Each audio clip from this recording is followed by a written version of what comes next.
어떤 수사든지 간에 저희는 가장 신속하게 마무리하는 것을 125일이에요. MB 때보다 훨씬 길고요. 아직도 수사 중이에요. 법과 원칙대로 하겠습니다. 우리나라 형사소송법에는 범죄 혐의에 대해서 수사하라고 했지 사람에 대해서 수사하라고 돼 있지 않습니다. 범행의 일시, 장소, 방법이 지금 정경심 교수를 첫 기소한 공소장 내용과 완전히 다릅니다. 첫 단추가 잘못 꿰어진 것이다. 조국 전 법무부 장관 일가에 대한 검찰의 수사 행태가 논란을 빚고 있습니다. 지난 8월부터 시작한 조 전 장관 쪽에 대한 검찰 수사는 넉 달이 넘게 지난 지금도 계속 진행 중입니다. 조 전 장관 수사는 자녀 표창장 위조와 사모펀드 의혹에서 이제는 유재수 감찰부마 사건, 청와대 하명 수사건으로도 확대되고 있습니다. 윤석열 검찰이 조국 전 장관 수사, 이를 어떻게 봐야 할까요? 신장식 변호사께 들어보겠습니다. 조국 사태로 불리는 논란, 그리고 이에 따른 재판이 지금 진행 중이죠. 크게 사모펀드 의혹, 그리고 또 표창장 위조 문제를 포함하는 입시비리 의혹 등이 있는데, 먼저 이 재판 경과를 간단히 좀 정리를 좀 해주시죠. 세 가지 재판이 동시에 진행되고 있는데요. 네네. 조국 전 장관 동생과 관련된 웅동학원 관련된 재판이 하나가 진행되고 있고요. 네네. 사모펀드하고 증거인멸 관련된 사건이 또 진행 중에 있죠. 조범동 씨가 코링크피의 실질적인 설립 운영자다라고 하는 전제에서부터 시작된 논리가 쌓여져 있는데, 검찰 측 증인으로 출석한 코링크피의 공시를 담당했던 직원이 1차 공판에서 자기는 한 번도 결제받은 적 없고 보고한 적 없고 이모, 김모 이런 분들에게 보고하고 결제받았다. 코링크피의 실소유주와 관련된 기본 전제가 좀 흔들리는 결과가 나와서 진술로 지은 집인데 카드로 지은 집처럼 맨 아래 카드가 흔들리는. 이 공시를 담당하는 직원은 이 기업의 사정에 대해서 잘 알 수 있는 위치에 있는, 잘 알아야 하는 사람이고요. 그 다음에 이제 나오는 게 WFM. 코링크피가 WFM을 실질적으로 취득한 걸로 알고 있었는데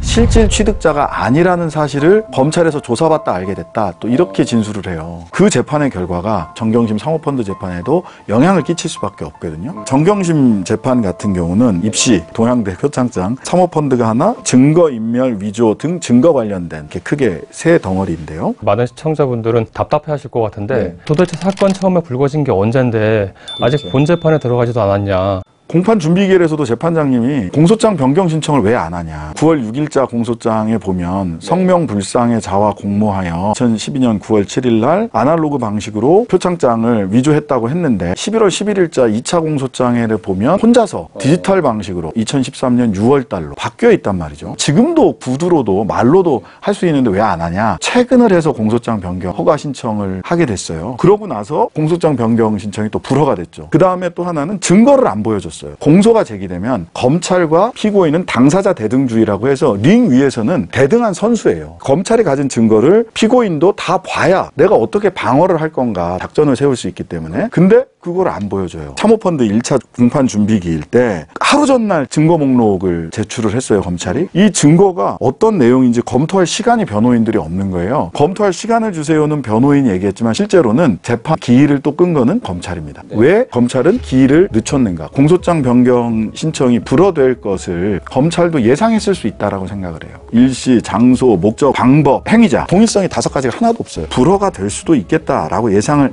했기 때문에 오히려 공소장 변경 신청을 미뤘다. 별것 아닌 것 같지만 이 사건의 첫 단추였거든요. 첫 단추가 잘못 꿰어진 것이다. 네. 그날이 9월 6일 하필이면 검찰이 주장한 공소시효, 그러니까 9월 6일 조국 전 장관의 청문회 당일이었고 한 9시, 10시 이쯤 되니까 자유한국당 의원들이 기소되면 사퇴할 거냐라는 질문을 합니다. 도대체 어떻게 그런 질문이 자유한국당 의원들 입에서 나왔는지 모르겠고 10시 50분인가 공소장이 신청이 되는데 그때는 사실 업무 시간도 종료된 시점. 그 시점에 낸 공소장이 백지 공소장이고 먼저 조기에 드러나면 검찰의 표적 수사다라고 하는 국민적 비판, 정치적 의도를 가진 수사고 낙마를 위해 대통령의 인사권에 개입하기 위한 수사였다라고 하는 점이 조기에 드러나는 것을 뒤로 미루기 위한 것이었다라는 생각이 하나. 그 다음에 공판 준비기일에 검사가 왜 우리에게 진술권을 보장하지 않습니까? 많이 좀 화제가 됐었죠. 일부 재판 과정에서 검사가 쉽게 말하면 이제 판사를 들이받는 모습을 좀 보였다.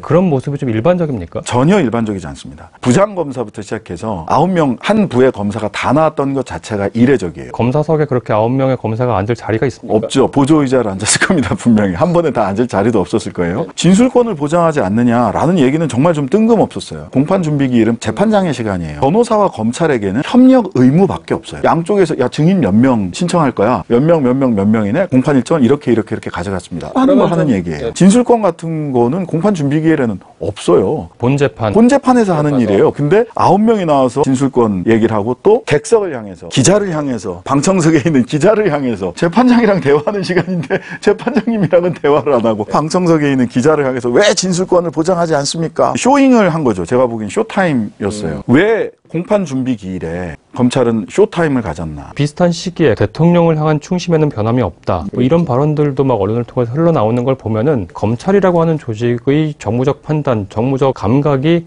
굉장히 남다르다, 높은 수준이다라고 하는 걸 좀 느끼게 해주던데. 그렇죠. 일단 그날은 그런 일을 했던 이유는 재판의 기술, 공판의 기술로 놓고 보자면 기피 신청을 하려고 하는 게 아닌가. 논란을 일으켜서 이 재판부는 편파적이다. 공판 준비기일에서 많은 얘기들을 했어요. 재판장께서 증거 능력에 문제가 생길 수 있다. 어제 또 대법원 판결에서 공소 제기 후에 참고인 진술을 받은 것도 증거 능력이 없다, 인정되지 않는다. 그러면 9월 6일 날 공소 제기하고 나서 압수수색하거나 참고인 진술 받은 거 전부 다 증거로 쓸 수가 없어진단 말이죠. 세상을 들썩거리게 했던 동양대 표창장 위조 사건은 공소권 남용에 의로 공소기각 결정이 되거나 또는 증거가 없거나 유죄의 증거로 사용할 수 없는 증거들만 있어서 재판장이 현출도 못하고 내놓지도 못하고 증거가 없어서 무죄가 될 가능성도 있고 그 부분에 대해서 재판장도 어떻게 입증을 하는지 나도 궁금하니까 증거 좀 빨리 내봐라 이렇게 얘기를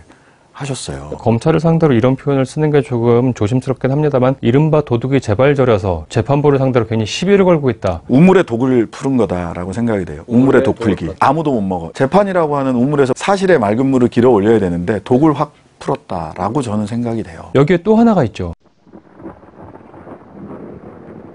유재수 전 부산시 경제부시장 감찰무마 의혹이 그 뒤에 또 불거졌고 검찰이 이 사건을 또 갑자기 들여다본 이유, 계기도 우물의 독풀기와 좀 비슷한 유사한 맥락입니까? 이거는 사실은 인디언 기우제죠. 인디언 기우제. 인디언이 기우제 지내면 반드시 비가 오잖아요. 비가 올 때까지 기우제를 지내기 때문에. 조국 전 장관 을 그쪽 표현으로 뭐 꼬린시키기 위한 우리나라 형사소송법에는 범죄 혐의에 대해서 수사하라고 했지 사람에 대해서 수사하라고 되어 있지 않습니다. 물론 조국 장관이 저는 우리 사회에 공정으로 포장된 불공정의 문제, 제도적 불공정의 문제라고 하는 화두를 우리 사회에 던졌죠. 그건 그것대로 해결을 해야 하는 문제지만 지금 명백하게 검찰의 수사의 표적이 된 조국 표적 수사의 희생양이라고 하는 점이 저는 좀 분명해 보여요. 범죄 혐의가 먼저 발견이 됐기 때문에 수사가 진행된 게 아니라 조국이라고 하는 한 사람을 대상으로 한 표적 수사다. 수사? 이게 1월 달에, 올 1월 달에 있었던 사건이잖아요. 유재수 씨. 사건이 8개월간 묵혀 있다가 이 시점에서 등장을 하죠. 웅동학원, 표창장 위조, 사모펀드, 증거인멸까지 쭉 왔어요. 조국 장관에 대한 신병 처리가 영장 청구가 계속 미뤄지고 결국은 8개월간 묵혀뒀던 유재수 건이 이제사 나오고 이제야 청구를 하게 된 거죠. 사모펀드 의혹이라든지 표창장 위조 의혹, 입시비리 의혹 이런 것만으로는 조국 전 장관을 뭐 구속하기 어려우니까 이제 하다 못해서 거기까지 갔다라고 유재수건까지 끌어냈다. 그러니까 왜냐하면 조국 전 장관이 공범 기재된 게 없어요. 정경심 공소장에 조민 딸은 공범으로 기재가 됐는데 조국 전 장관 그리고 그 가족에 대한 수사가 거의 지금 반년째 인권의 측면에서 좀 짚어볼 대목은 없겠습니까? 이명박 전 대통령 수사가 88일, 박근혜 전 대통령 수사는 151일 걸렸습니다. 박근혜 전 대통령 수사나 이명박 전 대통령 수사는 표창장 위조, 사모펀드 이 건과 비교해서는 굉장히 방대했거든요. 혐의가 너무 다르죠. 국정농단 사건이고 대통령의 지위를 이용해서 사익을 취했던 사건이고 조국 전 장관 수사 같은 경우는 압수수색했던 시점으로 보자면 118일, 8월 20일 날 특수 2부가 이 사건을 딱 받았을 때 125일이에요. MB 때보다 훨씬 길고요. 박근혜 대통령 수사와 거의 비슷하죠. 근데도 아직도 안 끝났어. 아직도 수사 중이에요. 영장만 쳤지. 가족 전체가 동생, 오촌 조카, 부인은 구속돼 있죠. 아들, 딸 전부 다 공범. 조국 전 장관은 이 건과는 별건으로 또 유재수 건. 모든 가족이 수사 대상이 되고 피고인이 되거나 지금 되어 있는 상태예요. 부부가 같이 구속된 적이 있는가. 80년대에 있었던 이철이 장영자 사기 사건. 지금 돈으로 50조 정도 사기를 친 거예요. 둘이 공범이라는 게 너무 명백하고 그 정도건이 아니면 부부가 같이 구속되는 일은 없거든요. 그러면 왜 하필 조국 전 장관입니까? 소위 검찰주의, 검찰 중심주의라고 해야 되나? 사실은 검찰이 예전부터 이렇게 힘이 셌느냐? 그렇지는 않았어요. 노태우 정부 시절부터예요. 노태우 정부에 박철원이 검찰 출신이고 황태자라고 해요. 그때부터 검찰에 점점 힘이 세집니다. 안기부나 기무사나 이런 쪽에서 노골적으로 정보를 받거나 거기서 뭐 민간인을 사찰하거나 이러기가 쉽지 않아지니까 검찰이 점점 힘을 세게 갖기 시작을 하거든요. 검찰을 견제하려는 사람, 바로 직속 상관이라고 할 수 있는 법무부 장관, 청와대로 가면 민정수석이죠. 조국 전 장관은 법무부 장관이자 민정수석, 즉 검찰이 실제로 지휘를 받거나 검찰을 통제할 수 있는 직권과 권한을 가진 사람이었어요. 이러한 직책에 있는 조국 전 장관을 검찰이 난도질할 수 있다라는 것을 보여줬을 때 검찰은 이제 살아있는 권력을 수사하는 기관에 넘어서서 검찰 스스로가 살아있는 권력이라는 점을 국민들에게 보여주고 싶지 않았나. 검찰이 지닌 권능과 위상을 국민들 앞에서 과시하고 싶어 했다. 저는 이제 정치검찰이 아니라 이제는 그런 게 너무 능하고 반복되다 보니까 검찰 정치를 하고 있는 것 같아요. 용어를 좀 수정해야 된다. 정치검찰이 아니라 검찰 정치. 검찰이 정치에 관여하는 바가 점점점 늘어나서 대한민국 청와대 정무수석의 재량권이 제가 여기까지 재량권을 쓸 수 있나요 없나요를 검찰한테 물어보고 써야 되나 그러면 이제는.